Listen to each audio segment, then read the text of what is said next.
Na posevku pšenice je v fazi klasenja. Poznejše sorte so edino v fazi sestavičarja in sedaj je sigurno zadnji čas za ugotoviti stanje prehranjenosti rastlin z dušikom in opraviti zadnje dogojevanje v klasenje, ki bo vplivalo predvsem na velikost zrnja in na kakovost zrnja, posebej vsebnost beljakovin v zrnju.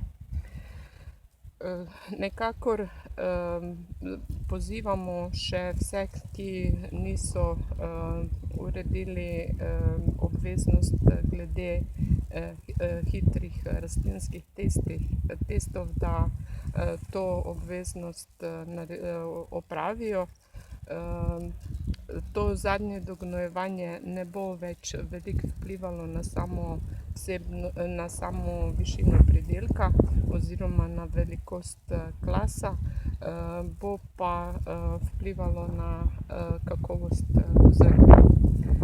Na samem klasu je vidno, da v zgodnejši fazi rastlina ni bila dovolj oskrbljena s hranili, se pravi zelo zgodaj, zato je začetek klasa. Na začetku klasenja dejansko imamo namesto 3 klaske v klasu samo eden ali pa ga sploh ne bo. Pozdravljeni, nahajamo se na Ptujskem polju, kjer imamo sortni poskus pšenice in ječmena. Danes smo ocenili prisotnost bolezni na listih pšenice in na ječmenu ter prisotnost škodljivcev. Na tem, kar vidite, tu so prisotne na listih ličinke rdečega žitnega strgača.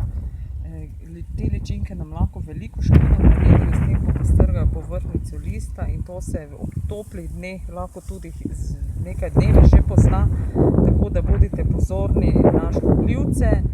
Na pšenici prav tako, če tu opazite na klasu, so že prisotne te žitne uši, ki tudi s svojim sesanjem povzročajo škodo.